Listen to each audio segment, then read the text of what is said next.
अम्मा की स्टार्टिंग में हम देखते हैं कि कुछ गुंडे गू फैमिली के सभी लोगों को मार देते और फैमिली के सिर्फ 4 बच्चे बचते हैं जिन्हें भी गुंडे मारने जा रहे होते। तो हमारे इस ड्रामा की फीमेल लीड लेंचिन अपने तीनों भाइयों से कहती है कि आप लोग यहाँ से भाग जाओ, मेरे पास सुपर पावर्स है तो मैं इन लोगों को रोक लूंगी।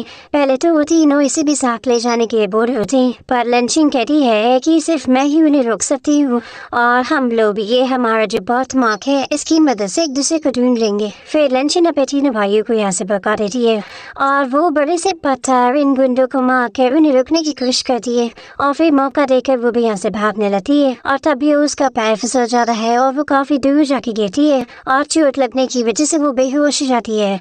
फिर हम डायरेक्ट कुछ साल बाद का सीन देखते हैं। लेंचिन के तीनों भाइयों को पता लगता है कि जिन्होंने उनके फैमिली को मारा था अब उन्हें मौत की सजा मिल चुकी है और इन लोग को अपनी सिस्टर लेंचिन के बारे में भी पता लग जाता है कि वो जिंदा है।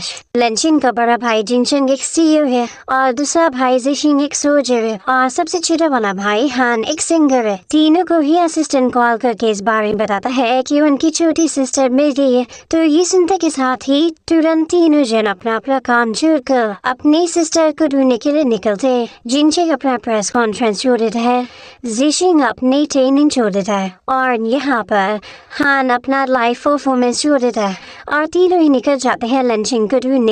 फिर नेक्स्ट सीन में हम इस ड्रामा की फीमेल लीड लेंचिन को देखते हैं जो कि यहाँ कंस्ट्रक्शन साइट पर काम कर रही होती है और वो अकेली 3-4 गुनी अपने ऊपर उठाकर रख दे रही होती है। ये देखकर तो वहाँ के वर्कर्स भी उसे कह रहे हैं कि वो कितनी ज्यादा स्ट्रॉन्ग है। तो लेंचिन उन्हें बताती है कि मुझे भी नहीं पता, बचपन से मैं ऐसे स्ट्रॉन्ग हूँ। तब यहाँ पर एक वर्कर लेंचिन को इस बारे में बताता है कि तुम अभी भी यहाँ पर काम क्यों कर रही हो। तुम्हारे फियांसी चैन की पीएचडी की स्टडी कंप्लीट हो गई है और उसे बहुत बड़ी कंपनी में मैनेजर की पोजीशन पर जॉब मिल गई। लेंचिन सुनते के साथ ही अपने फियांसी चैन को कॉल करती है पर हम देखते हैं कि वो तो यहाँ उसे चीट कर रहा होता है और किसी दूसरी लड़की के साथ होता है और लेंचिन बेचारी उसे कॉल पे कांग्रेचुलेट कर रही होती है कि उसे इतनी बड़ी जॉब मिल गई। चैन से बिल्कुल भी बात नहीं करता और कॉल भी कट कर देता है। फिर लेंचिन आज अपने बॉस से जल्दी छुट्टी ले लेती है और चैन से मिलने के लिए निकलती है। दूसरी तरफ चैन की गर्लफ्रेंड भी उसे इस बार में पूछी होती है कि वो तुम्हारे लिए इतना सेक्रीफाइस कर रही है तो क्या सच में तो भी तुम उसे छोड़ दोगे। तो चैन कहता है कि वो बस मेरे लिए एक नैनी की तरह है जो कि फ्री में काम कर रही है और उससे ज्यादा मेरी नजरों में वो गरीब लड़की कुछ भी नहीं, बल्कि मेरे लिए सब तो तुम हो और मैं सिर्फ तुम्ही से शादी करूंगा। ऐसा बोलते हुए वो इसके साथ रोमांस कर रहा होता है। दूसरी तरफ हम देखते हैं कि लेंचिन का स्टूडेंट उसे मिलने आया होता है और हमें पता चलता है कि लेंचिन माउंटेन पर बैठी थी और वो मार्शल आर्ट्स मास्टर बन चुकी, लेकिन उसने अपनी आइडेंटिटी छुपा के रखी हुई है। इसका स्टूडेंट से बता रहा होता है कि उसकी ऑर्डर के हिसाब से ही उसने उसकी फियांसी को इतने बड़े कंपनी में जॉब दिलवाने में हेल्प किया है। एंजी कहती है कि हाँ मुझे पता चला, तुमने अच्छा काम की। फिर ये इसे एक विला की चाबी देने लगता है और बताता है कि ये आप दोनों का वेडिंग घर हुआ। शान चाबी ले लेती है और कहती है कि ठीक है तुम जाओ यहाँ से। तो ये कहता है कि वैसे मास्टर अपने 3 साल से रिटायरमेंट ले चुकी हूँ, लेकिन सभी एल्डर्स आपको याद कर रहे हैं और वो चाहते हैं कि आप ही वहाँ पर आए। तो लेंचिन कहती है कि नहीं, 3 साल पहले जब मैं यहाँ पर आई थी तो मेरे रिलेटिव्स फिर से मुझे मारने के पीछे पड़ गए थे, पर वो तो अच्छा हुआ कि चैन ने मेरी जान बचा लिया था, इसीलिए मैं उसे रिपे करने के लिए यहाँ पे रुक गई थी और अब मैं उससे शादी करूंगी और उसके साथ यहाँ पर अच्छी लाइफ बिताऊंगी। और अभी मैं जा रही हूँ अपने फियांसी चैन से मिलने के लिए। फिर इसके बाद इसका असिस्टेंट इसे इसके फियांसी के घर के बाहर छोड़ देता है और लेंचिन सोच रही होती है कि मैंने चैन का ड्रीम पूरा करने में उसकी हेल्प करी और अब मैं उसे अपनी असली आइडेंटिटी भी बता दूंगी। उसका फियांसी चैन तो यहाँ रोमांस करने में लगा होता है। जैसे ही लेंचिन घर पे पहुँचती है और चैन को आवाज देने लगती है तो वो सामने चैन की बूम को देखकर रुक जाती है और चैन की बूम से देखते के साथ ही पूछती है कि लेंचिन आखिर तुम वापस क्यों आई। तो लेंचिन चैन की मॉम को मॉम कहने लगती है तो ये इसे इतने सारे स्टेप लगा देती है और कहती है कि वापस बोलो तुमने मुझे क्या बोला। तो लेंचिन फिर चैन की बूम को आंटी कहती है। तो चैन की बूम कहती है कि ये हुई ना बात, याद रखो कि अभी तुम्हारी चैन के साथ शादी नहीं हुई है और तुम जैसी लड़की मेरी डॉटर इन लॉ बनने लायक है ही नहीं। तुम बस हमारी डॉग हो। लंचन कहती है कि सॉरी आंटी, मैं तो बस यहाँ चैन से इसलिए मिलने आई थी क्योंकि उसे जॉब मिल गई है। मैं उसे कॉन्ग्रेचुलेट करना चाहती थी और उसके साथ सेलिब्रेट करना चाहती थी। और फिर पूछती है कि क्या चैन घर पे है, तो ये कहती है कि बिल्कुल भी नहीं, वो तो अपने काम में बिजी है। वो तुम्हारी तरह थोड़ी न है जो पूरा दिन खाली पत्थर उठाने का काम करे। सोचिए तुम्हारे पास है क्या, तुम बस थोड़ी सी ताकतवर हो और कुछ भी नहीं। और मेरा चैन तो इतना एक्सीलेंट है, सोचिए वो तुमसे शादी करेगा तो कितना ज्यादा अनलकी होगा। अब तभी चैन रूम से बाहर निकलता है और ये लंचिंग को शौक होकर देखकर पूछता है कि तुम यहाँ पर क्या कर रही हो। तो अभी लंचिंग तो जल्दी से इसे हक कर लेती है और कहती है कि कंग्रेचुलेशन, तुम्हें इतनी बड़ी जॉब मिल गई। पर वो तो इसे गिन खा रहा होता है और ठीक से हक भी नहीं करता। और तभी उसकी मॉम कहने लगती है कि तुम कितनी डिस्गस्टिंग लड़की हो, अभी तो तुम्हारी चैन के साथ शादी भी नहीं हुई जो उसे ऐसे हक कर रही हो। लंचिंग तो बस चुप रह जाती है और चैन की मॉम से चिल्ला कर कह रही है कि अब खड़े क्या हो, जाओ हमारे लिए कुछ खाने के लिए बनाओ। तो लंचिंग कहते कि ठीक है, फिर मैं पहले जाकर वेजिटेबल्स खरीद खिलाती हूँ। दूसरी तरफ हम देखते हैं कि लंचिंग के तीनों भाइयों से मिलने के लिए जा रहे होते हैं और रास्ते में फंस गए होते हैं। अस्टिन बताता है कि यहाँ आसपास में लैंडस्लाइड हो गया है जिसकी वजह से माउंटेन की पत्थर पर आके गिर गए हैं और रोड ब्लॉक हो चुका है।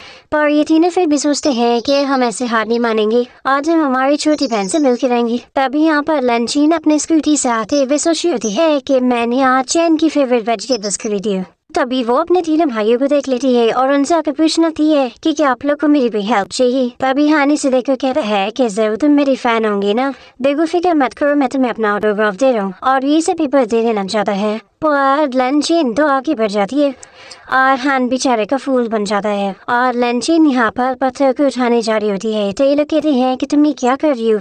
तो लंचिन कह रही है कि मैं आप लोग की हेल्प कर रही हूँ इस पत्थर को हटा के रास्ता क्लियर करने में। तो हान कह रहा है कि लड़की तुम क्या मजाक कर रही हो, तुम सच में बहुत इंटरेस्टिंग हो, आखिर इतना ज्यादा वजन पत्थर को कैसे उठा सकता है और तुम तो एक छोटी सी लड़की हो।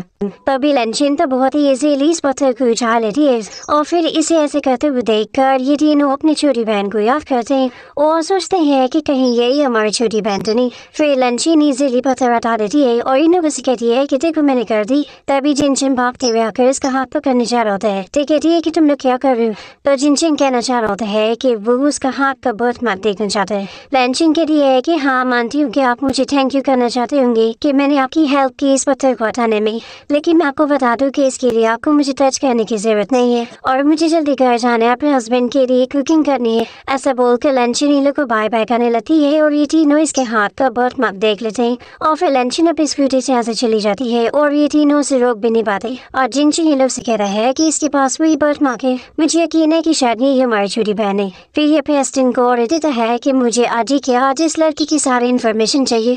दूसरी तरफ चैन की मम्मी से कह रही होती है कि अभी जो पार्टी आने वाली है उसमें तुम वे और अपनी एंगेजमेंट कर लो और जल्द से जल्द उस लंचिंग के साथ ब्रेकअप कर। फिर चैन बेसिक कहने लगता है कि तुम फिक्र मत करो, 3 दिन बाद जो पार्टी होने वाली है मैं उसमें सभी के सामने तुम्हें प्रपोज करूंगा।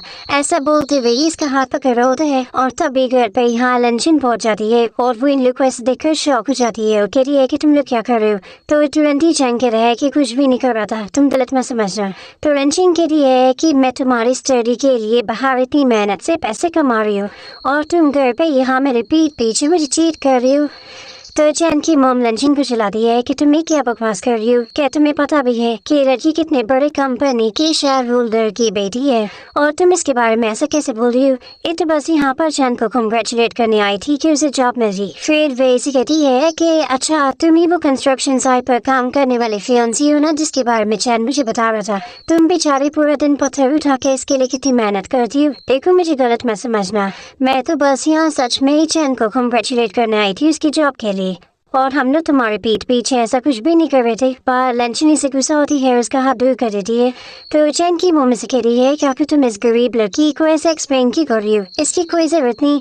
ऐसे भी मेरा एक्सीडेंट बेटा तुम जैसी लड़की के लायक है और तुम जैसी लड़की ही मेरी डॉटर इन लॉ बनने लायक है।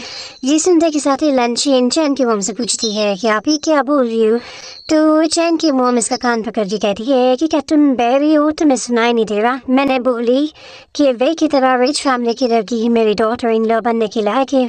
तो लंचन ड्यूटी भी कहने लगती है कि आखिर आप ऐसा कैसे बोल सकती हैं। मैंने कितनी मेहनत करके पैसे कमाए और आपकी फैमिली के ऊपर खर्च करें और आपका ख्याल रखा है, और चैन का भी मैंने इतने अच्छे से ख्याल रखी हूँ, उसकी स्टडी के लिए पैसे भी लगाई हूँ। तो चैन की मम कहती है कि तुम क्या बकवास कर रही हो। चैन के पास आज जो कुछ भी है सब उसके दम पर है, उसने सब अपनी मेहनत ही किया है, तुम्हारा कुछ भी नहीं है। और वैसे भी तुम मेरे बेटे को डिजर्व ही नहीं करती हो, और अगर तुम्हें रोना आ रहा है तो चुपचाप यहाँ से चली जाओ, वैसे भी मैं यही चाहती हूँ। फिर लंचन चैन से कहती है कि क्या तुम मेरे साइड लेकर अपनी मम को कुछ नहीं बोलोगी। तो चैन अपनी मम से कहता है कि अब आप बहुत मत बोलो, देखो मैंने डिसाइड किया हूँ कि मैं 3 दिन बाद पार्टी में और मैं अपनी लाइफ की सबसे इम्पोर्टेंट इंसान को प्रपोज करने वाला हूँ। ये सुनकर लंचन खुश जाती और पूछती है कि क्या तुम सच कह रहे हो। तो चैन यहाँ लंचन का हाथ पकड़ के से कहता है कि मुझे तुमसे कुछ बात करनी है। लंचन बहुत ही खुश जाती है और सोचती है कि चैन ने मुझे पहले ही कहा था कि जब वो सक्सेसफुल हो जाएगा तो वो मुझे प्रपोज करेगा। लगता है इसे ये अभी भी याद था और इसने जो वादा मुझसे किया तो ये भूला नहीं। फिर लंचन अपने आंसू पोंछ कर वैसे कहती है कि सॉरी मैंने तुम्हें गलत समझ ली थी। फिर इसके बाद लंचन कुकिंग करने के लिए किचन में आ जाती है और अपने स्टिंग को कॉल करती कहती है कि 3 दिन बाद पार्टी में जब चैन मुझे प्रपोज कर देगा तो मैं अपनी सारी प्रॉपर्टी उसके नाम कर दूंगी। और हम देखते हैं कि दूसरी तरफ वे यहाँ चैन से पूछती है कि आखिर तुमने उसके सामने सच क्यों नहीं बताया कि तुम्हारे लिए इम्पोर्टेंट मैं हूँ और तुम मुझे प्रपोज करने वाले। क्या तुम्हारे अंदर अभी भी उसके लिए फीलिंग से जो ऐसा कह रहे हो। तो चैन कह रहा है कि तुम्हें क्या बात कर रही हो, मेरे लिए वो कुछ भी नहीं होता। 3 दिन बाद मैं तो पार्टी में उसकी बेइज्जती करने वाला हूँ और उसे दिखाने वाला हूँ कि मेरे दिल में उसकी कोई जगह नहीं, ताकि उसे पता चले कि मैं और वो सेम दुनिया से नहीं रहे और सिर्फ तुम ही मेरे लिए इम्पोर्टेंट हो। तो ये सुनकर वे खुश जाती है और चैन की मम कहती है कि ये हुई ना मेरी बेटी होने वाली बात, तुम तो कितना समझदार निकले। दूसरी तरफ हम देखते हैं कि लंचन के तीनों भाई यहाँ पर उसकी सारी इन्फॉर्मेशन पढ़ रहे होते हैं और डिस्कस कर रहे होते हैं कि इन लोग को पूरा का पूरा शक है कि वो ही इन लोग की छोटी बहन है। खान कहता है कि भाई अभी चलकर हम अपनी छोटी बहन से मिलने चलते हैं और उसे इस बारे में बताते हैं। पर जिनचन इसे रोक लेता है और कहता है कि हम इतनी जल्दी डिसीजन नहीं ले सकते, पहले हमें केयरफुली सब पता करना होगा और उसके रिलेटिव्स के बारे में भी कि वो लोग उसे अच्छे से ट्रीट कर रहे हैं या नहीं। अभी 3 दिन बाद हमारी बहन का फियांसी पार्टी रखने वाला है, वहाँ पर हम चारों भाई बहन मिलेंगे और बर्थ मार्क चेक करते हुए गोल्डन सी से पता लगाएंगे कि वो सच में हमारी सिस्टर है नहीं। प्रहान कहता है कि ठीक है भाई मैं हमारे सेकंड भाई को भी इस बारे में बता देता हूँ कि हम लोग 3 दिन बाद पार्टी में जाने वाले। फिर जिनचिंग अपना स्टिंग को कुछ चीज़ें अरेंज करने के लिए कहता है। उसे बताता है कि जब 3 दिन बाद ये कंफर्म हो जाएगा कि वही हमारी छोटी बहन है तो हम उसके होने वाले हस्बैंड चैन को हमारी कंपनी का सबसे बड़ा वाला प्रोजेक्ट देना चाहते हैं ताकि उसे बहुत प्रॉफिट हो और ये हमारी सिस्टर की वजह से उसके लिए रिवॉर्ड होगा। फिर इसके बाद हम यहाँ वे को देखते हैं जो कि अपने डैड से बात कर रही थी। उसे पूछती है कि डैड आखिर आपने मुझे चैन के पीछे क्यों लगा और आप क्यों चाहते हैं कि मैं उसी से शादी करूं। तो वे के डैड बताते हैं कि तुम्हें क्या पता चैन के लिए ऊपर से ऑर्डर आए, वो बहुत ही फेमस मास्टर है और उसी ने ही चैन को जॉब दिलवाई और तभी जाकर चैन के अचानक से इतनी बड़ी किस्मत चमक गई। तो वे कहते हैं कि मुझे समझा डैड कि चैन की इतने बड़े लोग से पहचान है, तो मैंने अगर उसे शादी कर ली तो वो आगे चल के और रिच हो जाएगा और मैं एक रिच पर्सन की वाइफ बन जाऊंगी। तो इसके डैड कहते हैं कि इसलिए तो मैं कह रहा हूँ कि इस चैन से शादी कर लो क्योंकि इसके पीछे जिस पर्सन का हाथ है वो बहुत ही रिच है और फिर तुम्हारी किस्मत चेंज जाएगी और हमारी फैमिली की भी, और फिर हम लोग भी फैमिली से ज्यादा अमीर हो जाएंगे और इस शहर के रिचेस्ट मैन हम लोग ही बन जाएंगे। फिर इसके बाद हम देखते हैं कि 3 दिन बाद पार्टी वाला दिन आ जाता है और चैन अपनी मॉम के साथ आ रहा होता है और लंचन भी आ रही होती है और वो सोचती है कि पार्टी का अरेंजमेंट तो कितना अच्छा हुआ। तभी चैन की मॉम तो लंचन को देखकर बहुत ही गुस्सा हो रही होती है और चैन से कहती है कि जल्द से जल्द इस लड़की से ब्रेकअप कर लेना, मुझे तो इसे देखकर ही बहुत ही गुस्सा आ रहा है। अब यहाँ पर जैसे ही चैन पहुँचता है तो कंपनी की कलीग उसे कहने लगती है कि कंग्रेचुलेशन कि तुम्हें तो इतनी जल्दी मैनेजर की पोजीशन मिल गई।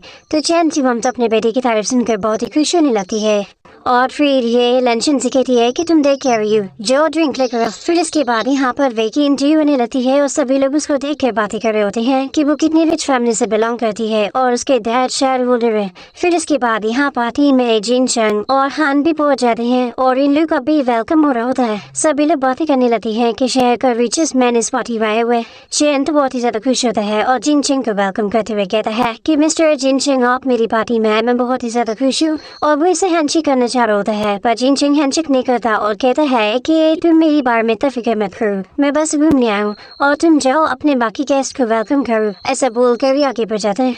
फिर हम देखते हैं कि लंचिन चैन की मॉम को ड्रिंक ला कर देती है और चैन स्टेज पर जाकर अनाउंस करने लगता है कि थैंक यू आप सभी का अपना इम्पोर्टेंट टाइम निकाल कर मेरी पार्टी में आने के लिए। कहता है कि आज मैं आप सभी के सामने अपनी लाइफ की सबसे इम्पोर्टेंट पर्सन को थैंक यू बोलना चाहता हूँ, जिसकी वजह से आज मुझे ये पोजीशन मिली है और मैं इतना अच्छा मौका देखते हुए आज उस लड़की के साथ एंगेजमेंट भी करना चाहता हूँ।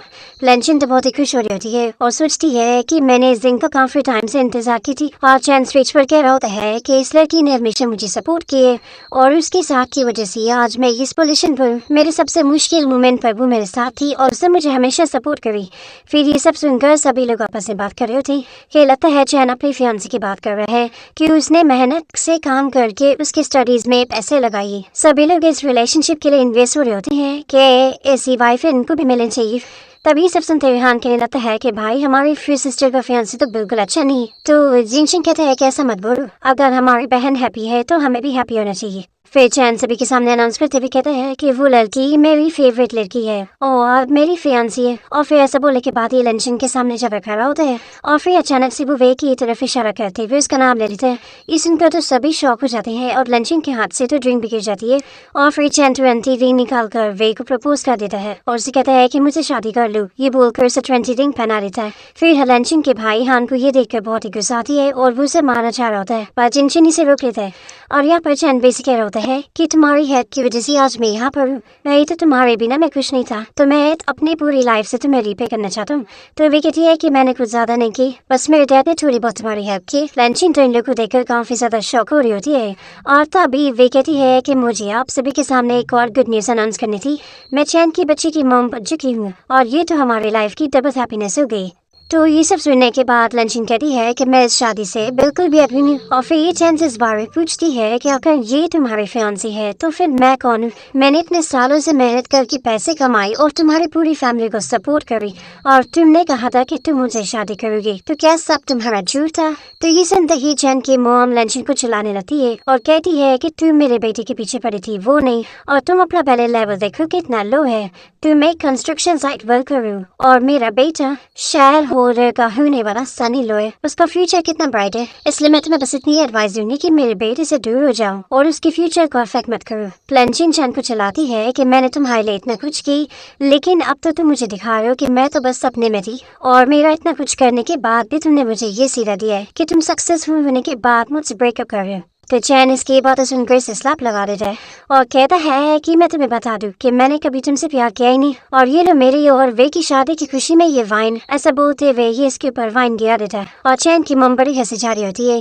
दूसरी तरफ हान को देखकर बहुत ही गुस्सा आता है, पर जिशिंग इसे कंट्रोल करने के लिए कहता है और दूसरे भाई को कॉल करने के लिए कहता है। फिर लंचिन चैन से कहती है कि आज मुझे तुम्हारी असलियत पता चल रही है, ये तुम्हारे लिए मनी, फेम और स्टेटस सबसे ज्यादा मायने रखता है। तो चैन कहता है कि यहाँ पर सभी के सामने बेचारी बनने की एक्टिंग मत करो, तुम तो ऐसे कह रही हो जैसे तुमने बहुत सारे पैसे कमा के हमारे पर खर्च करी हो। तो लंचिन कह रही है कि मैंने अब तक जितने भी पैसे कमाए सारे तुम पर ही खर्च करी हो और क्या इतना सब कुछ करने के बाद भी ये सब कुछ मायने नहीं रखता? तो चैन कहता है कि हाँ कुछ मायने नहीं रखता। तुम्हें पता है वे ने मुझे कितनी महंगी कार दी है जो कि मिलियंस की है और इसका कंपैरिजन तुमसे मैं कभी नहीं कर सकता। तो लंचिन कह रही है कि मैंने भी तुम्हारे लिए एक महंगी चीज खरीदी हो, ये लो ये विला की चाबी है जो कि मैंने तुम्हारे लिए खरीदी थी। तो चैन गुस्से में इसे फेंक देता है और कहता है कि तुम्हें क्या लगता है तुम मुझे किसी भी बेकार चीज की चाबी देकर कहोगे कि तुमने विला खरीदी हो? तो मैं कभी बिलीव करूँ ना? बिल्कुल नहीं। तो ये सब सुनने के बाद लंचिन इसे पूछती है कि फिर तुम मुझे बता दो कि आखिर तुमने मेरी जान क्यों बचाई थी और मुझसे ये क्यों कहा था कि तुम्हें कोई फर्क नहीं पड़ता कि मैं अमीर हूँ या गरीब? तुमने कहा कि तुम बस मेरे साथ नॉर्मल जिंदगी बिताना चाहती हो और मेरे साथ रहना चाहती हो। तो चैन इसे बता देता है कि मैंने तुम्हारी जान सिर्फ इसलिए बचाया था क्योंकि मुझे तुम्हें देखकर लगा था कि तुम कोई रिच फैमिली की डॉटर होंगी और मैंने तो कभी एक्सपेक्ट किया ही नहीं था कि तुम इतनी गरीब निकलोगी, नहीं तुम्हें कभी तुम्हारी जान ना बचाता। तो वे चैन से कहने लगती है कि तुम इतना गुस्सा मत हो, छोड़ो ऐसे। और फिर ये अपना कार्ड निकाल कर लंचिन को देने लगती, कहती है कि इसमें 500,000 है, इसे लो निकलो यहाँ से और मेरी और चैन की लाइफ को परेशान मत करो। फिर चैन की मोम अनाउंस करती है कि क्या आप सभी में से किसी को फ्री की नौकरानी चाहिए तो इसे लेकर जाओ, इसे बस खाने को स्टीम बस दे देना और पूरा दिन ये आपके लिए नौकरों की तरह काम करेगी। ऐसा बोलकर चैन की मोम तो लंचिन को मजाक उड़ा जा रही होती है। तो लंचिन यहाँ चैन के पास आती है और उसका हाथ पकड़ के कहती है कि तुम्हें क्या लगता है तुम इस लड़की के साथ रहोगे तो तुम बहुत ही लकी होने वाले हो और वे छोड़ चुकी हो। ऐसा बोलते हुए इसका हाथ पकड़ के दूर करती है और कहती है कि आज जो भी तुम्हारे पास है ना वो सब मेरी वजह से, और अगर मैं एक वर्ड भी बोलूंगी ना तो जो भी तुम्हारा है वो सब तुमसे छीन जाएगा और तुम बर्बाद हो जाओगे। तो चैन और उसकी मोम मिलकर कहने लगते हैं कि तुम क्या बकवास कर रही हो, और फिर चैन तुरंत ही सिक्योरिटी गार्ड को आवाज देने लगता है और उसे लंचिन को यहाँ से बाहर निकालने कहता है। और फिर सिक्योरिटी गार्ड यहाँ पर आकर लंचिन को पकड़ लेते हैं और हान को ये सब देखकर बहुत ही गुस्सा आ रहा होता है और वो कंट्रोल नहीं कर पाता, पर जिंगचिंग इसे रोकने लगता है और उसे लंचिन का हाथ देखने बोलता है कि उसका बहुत माँ के इन लोग की तरह चमक रहा है। और ये लोग सोच लगते हैं कि इन लोग का दूसरा भाई जिशिंग यहाँ पर कब पहुंचेगा। अब तभी अचानक से जिशिंग यहाँ पर अपनी एंट्री पाता है और वो जल्दी से लंचिन के पास आकर उसे कहता है कि छोटी बहन तुम ठीक हो कि नहीं। तो लंचिन शौक होकर पूछती है आखिर तुम लोग मुझे बहन क्यों कह रहे हो। तो जिशिंग कहता है कि छोटी बहन तुम फिक्र मत करो, अभी तो वैसा पता लग जाए। और फिर इसके बाद ये चारों अपना हाथ पकड़ कर बर्थ मार्क देखते हैं और इन लोग की टच करते ही बर्थ मार्क में से कुछ गोल्डन निकलता है और ये देखते हुए लंचिन अपना बचपन याद करने लगती है और इन लोगों से कहती है कि यानी तुम सभी सच मेरे भाई हो। तो ये सभी कहते हैं कि फाइनली तुम्हें सब कुछ याद आ गया, तुम्हें पता है हम लोगों ने बचपन से तुम्हें कितना ढूंढा और फाइनली अब तुम बिजी हो। फिर जिशिंग कहते हैं कि अब हमारी छोटी बहन अब मिल गई है तो अब जिसने भी इसे बुले किया हम उसे छोड़ेंगे नहीं। फिर ये तीनों मिलकर गुस्से में चैन को देखने लगते हैं तो चैन डर के मारे इन लोग से माफी मांगता है और कहता है कि हम प्लीज इस बारे में बात कर लेते हैं। और जिशिंग तो इसे एक पंच मार देता है और कहता है कि अपनी बकवास बंद करो। जब हम देखते हैं कि वे के डैड को इस बारे में पता लगता है कि गू फैमिली चैन और इसके साथ कोऑपरेट करना चाहते हैं अपने सबसे इम्पोर्टेंट प्रोजेक्ट के लिए। वे के डैड बहुत ही खुश हो रहे होते हैं कि तभी इतने में यहाँ पर गारा करी ने इस बारे में बताता है कि इनकी बेटी खतरे में है। दूसरी तरफ लंचिन के तीनों भाई ने चैन को घेरे हुए होते हैं और ये लोग इसे कहते हैं कि हमारी छोटी बहन ने तुम्हें इतना अच्छे से ट्रीट की, तुम्हारे साथ सिंसियर थी और तुमने उसे धोखा दिया और उसकी इतनी बेइज्जती की। तो वे इन लोग को चलाती है और कहती है कि चैन को टच करने का भी सोचना भी मत, तुम लोग को पता नहीं है कि चैन के पीछे कितने बड़े इंसान तैनात है, नहीं तो तुम लोग बुरे फंसोगे। तो ये लोग वेक वेक स्लैप लगाते हैं। फिर चैन की मोम पे चिल्लाने लगती है तो ये लोग इसे बैक स्लैप लगाते हैं और कहते हैं कि जो भी इंसान लंचिन को परेशान करेगा उसे यही सबक मिलेगा। तो चैन की मोम चिल्लाने लगती है कि तुम लोग मुझे मार कैसे सकते हो। फिर वे लंचिन से कहती है कि जब चैन तुम्हें पसंद नहीं करता तो तुम्हें उसे चुपचाप से छोड़ देना चाहिए था, आखिर उसके पीछे क्यों पड़ी हो। फिर वे सोच रही होती है कि मेरी लिन फैमिली गू फैमिली से इतनी ज्यादा पावरफुल नहीं है तो क्या हुआ, चैन को जो भी पर्सन सपोर्ट कर रहा है वो तो बहुत ही पावरफुल है और एक बार बस चैन की और मेरी शादी हो जाएगी तो मैं भी पावरफुल हो जाऊंगी। फिर जिनचंग ये लोग से कहता है कि तुम दोनों ने मेरी बैंक को बहुत परेशान किया है ना, इसलिए मैं तुम दोनों की फैमिली के साथ सारे कॉर्पोरेशन तोड़ दूंगा और अगर कोई और तुम्हारी कंपनी के साथ बिजनेस यूज करेगा तो वो मेरा दुश्मन होगा। फिर इसके बाद जिंगशन के गार्ड चैन और उसकी मॉम को और साथ ही में वे को पकड़ के यहाँ से बाहर लेके जा रहे थे। तभी इतने में यहाँ पर वे के डैड पहुंच जाते हैं और कहते हैं कि मैं देखता हूँ कि कौन मेरी बेटी को बुली करता है। और फिर वे के डैड सभी को इस बारे में बताते हैं कि असल में ये लोग गू फैमिली से है ही नहीं और बस एक्टिंग कर रहे। तो चैन और उसकी मॉम को बहुत ही गुस्सा आता है और चैन की मॉम लंचिन को चिल्लाती है कि तुम अभी भी मेरे बेटे के पीछे पड़ रही हो और मेरे बेटे को फंसाने के लिए तुमने इन फेक एक्टर्स को हायर करी। और फिर ये अपना कार्ड फेंकते हुए लंचिन के तीनों भाइयों को देती है और कहती है कि इस लड़की ने तुम्हें जितने पैसे दिए ना मैं उसे कहीं ज्यादा तुम लोग को दूंगी। तो जिंगचिंग गुस्से में चैन की मॉम से कहता है कि क्या तुम्हें मरना है। तो चैन की मॉम हंसने लग जाती है और कहती है कि तुम्हें पता भी है इस कार्ड में पूरे 70,000 है और इतने पैसे तो तुम लोगों ने जिंदगी भर में भी नहीं देखे होंगे, तो चुपचाप से इसे एक्सेप्ट करो। फिर यहाँ पर चैन और उसकी मॉम तो इन लोग का मजाक उड़ा रहे होते हैं कि ये लोग गू फैमिली से नहीं है। तब यहाँ पर गू का असिस्टेंट इन लोग को बताता है कि ये सच में गू फैमिली से बिलोंग करते हैं। फिर यहाँ पर जिंगशन लंचिन को एक नेकलेस गिफ्ट करता है जो कि बहुत ही महंगा होता है और फिर जिशन बे लंचिन को गिफ्ट के तौर पे सुप्रीम कार्ड देता है, कहता है कि अब तुम जो चाहे वो खरीद सकती हो। फिर हान कह रहा है कि भाई ये चीटिंग है, आप दोनों ने ही सिस्टर के लिए गिफ्ट लेकर आए और मुझे बताया भी नहीं, मैंने कुछ भी पहने किया। और फिर हान लंचिन से कह रहा है कि छोटी बहन तुम्हें क्या गिफ्ट है ये, एक काम करता हूँ मैं अपना ऑटोग्राफ तुम्हें दे देता हूँ, मेरे सभी फैंस को मेरा ऑटोग्राफ चाहिए था। फिर जिनचिंग इस बारे में लंचिन से पूछता है कि वो क्या चाहती है कि उसकी फैंसी के साथ क्या किया जाए। तो चैन लंचिन को बनाने लगता है कि देखो मैं तो तुम्हारा फियांसी हूँ ना, और तुम तो मुझे कितना चाहती हो, तो तुम ऐसा वैसा थोड़ी करोगी, आखिर हम लोग फैमिली मेम्बर्स हैं, तो तुम हमारे साथ ऐसा थोड़ी ना कर सकती हो। तो लंचिन कहती है कि अच्छा तो अबू उसे फैमिली मेम्बर कहना। अब इसके बाद बेटे इतना डर जाती है और जल्दी से अपने डैड को मनाने लगती है कि डैड आपको प्लीज़ मुझे बचाना होगा, आप प्लीज़ कोई बड़े पर्सन से बात करो। फिर लिन तो इतना ज़्यादा नखरे कर रही होती है कि लंचिन अपने भाई से कहती है कि हमें ज़्यादा देर नहीं करनी चाहिए और इन लोग को यहाँ से भेजना चाहिए। तो यहाँ पर विकी डैड सभी को चिल्लाते हैं और कहते हैं कि मैं देखता हूँ कि मेरी बेटी को कौन परेशान करेगा, और फिर ये अचानक से कुछ मैजिक करते हैं जिसके बाद तुरंत यहाँ पर बहुत सारे गार्ड्स आ जाते हैं। पर ये लोग कोई नॉर्मल पर्सन नहीं होते बल्कि वही फेमस मास्टर के सबऑर्डिनेट्स होते हैं। पर यहाँ पर तो जिशिन को भी मार्शल आर्ट्स आ रही होती है और वो इन लोग से फाइट करने लगता है। पर तभी ये बंदा इसके ऊपर मैजिक यूज कर देता है जिसके बाद जिशिन को खून की वॉमिटिंग होने लग जाती है और ये लोग उसके लिए परेशान होने लगते हैं कि उसे क्या हो गया। फिर गार्ड से भी से कहता है कि अब मैं तुम सभी को खत्म कर दूंगा। तभी वे कहती है कि रुको, और फिर वे लंचिन को चिल्लाने लगती है और कहती है कि तुम अपने आप को समझती क्या हो कि तुम गू फैमिली की मेंबर हो, बिल्कुल भी नहीं। मेरी नजर में तुम अभी भी वही कंस्ट्रक्शन साइट वर्क करो जो किसी भी लायक की नहीं। और फिर इसके बाद ये सबऑर्डिनेट को ऑर्डर देती है कि अब इन लोग को मारो। लंचिन को बहुत गुस्सा आता है और वो कहती है कि मैं देखती हूँ तो कि तुम लोग हाथ कैसे लगाते हो। और फिर लंचिन के पास इतनी पावर होती है कि वो पिलर निकाल लेती है और फिर इसकी तरफ फेंकर मारते हुए इस बंदे को नीचे गिरा देती है और जल्दी से अपने भाई के पास जाकर उसकी फिक्र करने लगती है कि वो ठीक है कि नहीं। और फिर ये सबऑर्डिनेट से जहर का एंटीडोट मांगने लगती है और कहती है कि क्या तुम्हें अभी भी नहीं पता चल रहा कि मैं कौन हूँ। तो इस सबऑर्डिनेट को यकीन नहीं आ रहा होता है और वो कहता है कि लेकिन इस पॉइजन को मास्टर ने बनाई है, तो क्या तुम ही मास्टर हो, लेकिन ऐसा कैसे हो सकता है। तो शुआन से कहती है कि तुम सही समझ रहे हो, मैं ही वो मार्शल आर्ट की मास्टर हूँ। पर चैन और उसकी मोम को बिल्कुल भी यकीन नहीं हो रहा होता है और यहाँ पर लंचिन अपने भाई से कहती है कि आप लोग फिक्र मत करो, मैंने अपने सबऑर्डिनेट को सिग्नल दे दी हूँ और वो लोग यहाँ पर एंटीडोट लेकर आते ही होंगे। और फिर इतने में यहाँ पर वो सबऑर्डिनेट्स पहुंच जाते हैं और इन लोग एक लोकल लेकर आते हैं। चैन को लगता है कि ये सब असल में वे के सबऑर्डिनेट्स हैं और वो ही मार्शल आर्ट की मास्टर है, इसलिए वो उसे थैंक यू कहने लगता है। तो यहाँ पर वे अपने डैड से पूछती है कि ये सब क्या चल रहा है। इसके डैडी से समझाते हैं कि मौका बहुत ही अच्छा है, क्यों ना तुम वो मास्टर बनने की एक्टिंग कर लो, किसी को वैसे भी अभी इस बारे में पता ही नहीं है और तुम इन सारे गू फैमिली के मास्टर को यहाँ से निकाल पाओगी। तो वैसे भी के सामने कहती है कि हाँ मैं ही मार्शल आर्ट की मास्टर हूँ और ये मेरा फैंसी चैन है। फिर ये सभी सबऑर्डिनेट्स वे को अपना लीडर मान लेते हैं और वे जो भी इन लोग को ऑर्डर देने लगती है ये लोग ही पूरा करने चाह रहे थे।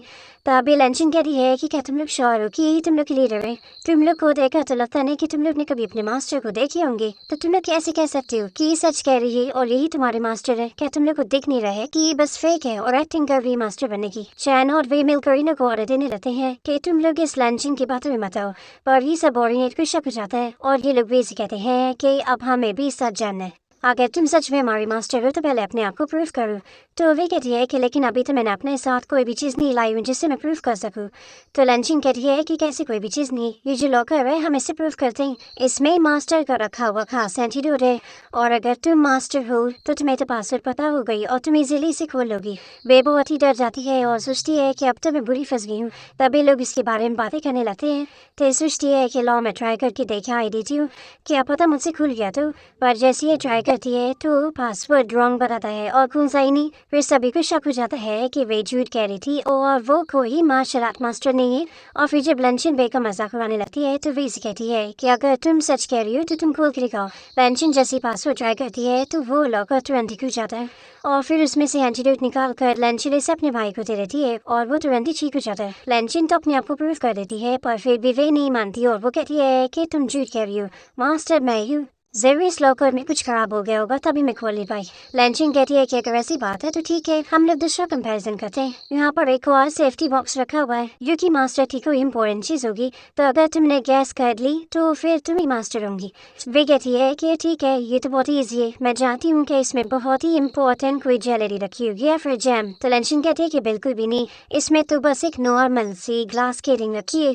और फिर ये बॉक्स खोल कर सभी को दिखा देती है कि लंचिन ने सही बोली, उसके अंदर सच में बस ग्लास की रिंग रखी। फिर ये सभी लोग तो शौक हो जाते हैं और लंचिन ये रिंग निकाल कर चैन को कहती है कि क्या तुम्हें याद है ये रिंग तुमने मुझे दिए थे और तुमने मुझे प्रपोज किया था और बोला था कि तुम मुझसे शादी करोगे एक दिन, पर तुम तो कितने झूठे निकले। ऐसा बोलकर ये रिंग फेंकते हुए इसके साथ ब्रेकअप करती और फिर क्योंकि सभी को पता लग जाता है कि लंचिन ही मार्शल आर्ट की मास्टर है, तो ये सुनने के बाद तो चैन से माफी मांगने लगता है और उसे मनाने लगता है कि प्लीज मेरे साथ ब्रेकअप मत करो। तभी यहाँ पर लंचिन कस्टन पहुंच जाता है और ये चैन को दूर करता है कि वो उसकी मास्टर को इस तरीके से ट्रीट नहीं कर सकता। और असिस्टेंट यहाँ पर लंचिन के लिए बहुत सारे महंगे गिफ्ट्स वगैरह लेकर आए होते हैं, जिसे देखने के बाद चैन को समझ आता है कि उसने लंचिन को छोड़ दिया, जो कि सच में बहुत ही रिच है। इसलिए तुरंत ही वे को एक स्लैप लगाता है और उसके साथ रिश्ता खत्म होने का बोलकर उससे रिंग भी ले लेता है और लंचिन को रिंग दिखाते हुए उसे मनाने लगता है। तो लंचिन इसे चिल्लाती है कि तुम्हें क्या लगता है कि मैं तुम्हारी बातों में आऊंगी? बिल्कुल नहीं, तुम्हारे असली रंग देखने के बाद मैं तुम पर कभी बिलीव नहीं कर सकती। शायद ये चीज तुमने मुझसे 3 दिन पहले बोला होता ना, तो मैं तुम्हारी बातों पर बिलीव कर लेती, लेकिन आज बिल्कुल नहीं। तभी चैन की मॉम भी लंचिन को मनाने लगती है कि डॉक्टर इन लो, तुम्हें क्या कह रही हो, तुम तो मेरी प्यारी डॉक्टर इन लो ना। तो लंचिन भी चैन की मॉम को उतने ही स्लैप लगाती है जैसे वो उसे पहले मारा करती थी और उसे कहती है कि तुमने मुझे क्या बोली। तो यहाँ पर चैन की मॉम को अक्ल आ जाती है और फिर वो लंचिन को चिल्लाने लगती है कि तुम्हारी हिम्मत कैसे मुझे मारने की। फिर लंचिन के तीनों भाई से कहने लगते हैं कि अच्छा, तो अब फिर तुम्हें पता चल गया कि मेरी सिस्टर इतनी अमीर है, तो वापस उसके पीछे पड़ गई। फिर हम देखते हैं कि लंचिन और देने लगती है कि उसने अब तक लेन फैमिली की जो भी हेल्प की थी वो अब सब खत्म करना चाहती है और साथ ही साथ वे की फैमिली को भी बर्बाद करना चाहती है। फिर इसके बाद हम देखते हैं कि वे और उसके डैड गरीब हो चुके होते हैं और तभी वे के डैड को न्यूज़ मिलती है और ये वे को बताते हैं कि लंचिन सब एक्टिंग कर रही थी, वो कोई मार्शल आर्ट मास्टर नहीं और अब हमें सारा सच पता लग गया। तो वे को बहुत ही गुस्सा आती है कि उसकी वजह से हमारा सब खराब हो गया। तभी हम देखते हैं कि घर के बाहर चैन और उसकी मॉम इन लोग की सारी बातें सुन रहे होते हैं और फिर ये लोग भी अंदर आकर इन लोग के साथ प्लान में शामिल हो जाते हैं और फिर ये लोग मिलकर डिसाइड करते हैं कि ये लोग लंचिन को कैसे सबक सिखाएंगे। दूसरी तरफ लंचिन के तीनों भाई उसे घर ले आते हैं और समझाने लगते हैं कि हम लोग तुम्हें कितने टाइम से ढूंढ रहे थे और फाइनली तुम हमें मिल गई हो। अब हम तुम्हारा ख्याल रखना चाहते हैं, तुमने बचपन से ही सफर करी हो, लेकिन अब हम तुम्हें और सफर करने नहीं देंगे। फिर लंचिन बहुत ही खुश होती है और ये तीनों बारी बारी से कहने लगते हैं कि ये लोग इसके लिए बहुत कुछ करना चाहते हैं और पूरी दुनिया को अनाउंस करके बताना चाहते हैं कि उनकी छोटी बहन इन्हें मिल गई है। यहाँ पर लंचिन डिसाइड करती है कि वो कंपनी में काम करना चाहती है।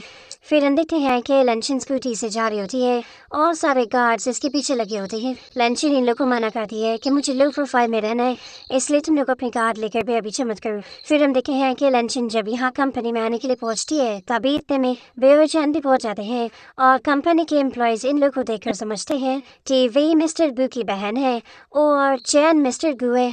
इस सुनने के बाद वे और चैन समझ जाते हैं कि अगर ये लोग एक्टिंग करेंगे तो इन लोग को इज्जत मिलेगी। फिर ये लोग मिस्टर गू और उसकी बहन बनने का प्रेटेंड करते हुए कंपनी में जाने लगते हैं और लंचिन को देखकर वे उसकी बेइज्जती करने लगती है और सभी एम्प्लॉयज भी वे की साइड लेने के लिए लंचिन की बेइज्जती करते हैं और उसे कंपनी की क्लीनर बना देते हैं।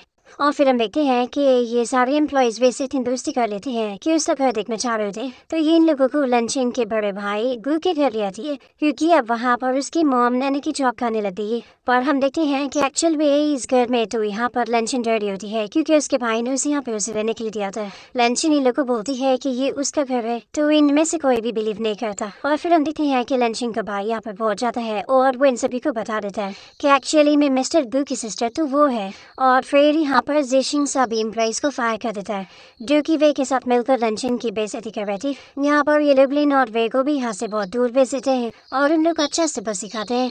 फिर इसके बाद लंचिन के तीनों भाइयों से बहुत ही अच्छे से प्रोटेक्ट करने लगते हैं, उसका ख्याल रखते हैं और फिर ये लोग एक बहुत बड़ी पार्टी रखते हैं जिसमें लंचिन के बारे में अनाउंस करते हैं कि वो इन लोग की सिस्टर है। लंचिन भी अपने भाइयों को प्रोटेक्ट करती है और यहाँ पर ये सभी बहुत ही हैप्पी होते हैं और डिसाइड करते हैं कि चारों ऑप्स कभी अलग नहीं होंगे। और इसी के साथ इस ड्रामा की हैप्पी एंडिंग यहाँ पर हो जाती है।